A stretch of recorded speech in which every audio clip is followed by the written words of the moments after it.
Втор напад за само 7 дена врз американската амбасада во Багдад.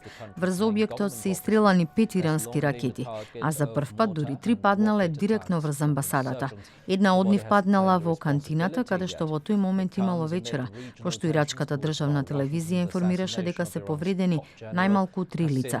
Според Соединетите американски држави, последниот инцидент представува ескалација на серијата ракетни напади и го повикаа Ирак да ги заштити американските дипломатски објекти.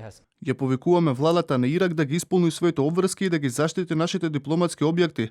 Од септември до сега има повеќе од 14 напади од страна на Иран и неговите подржувачи врз персоналот на САД во Ирак. Безбедносната состојба останува напната, а вооружените групи, подржувани од Иран, остануваат закана. Ние остануваме будни.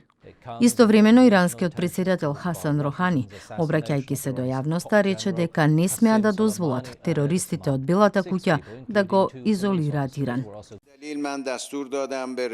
Иранците не смеа да дозволат политиката на американскиот председател Доналд Трамп за максимален притисок врз Техеран да го нарушува единството на нацијата пред парламентарните избори. Не треба да дозволуваме Доналд Трамп да создава јас меѓу власта и луѓето.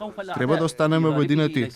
Во меѓувреме, иранскиот министер за надворешни работи, Мохамед Џавад Зариф, упати сериозни критики кон Трамп, потенцирајќи дека заканите на американскиот председател за напад врз разни цели во Иран, голем дел од нив на списокот на светското културно наследство на УНЕСКО, представуваат културен тероризам.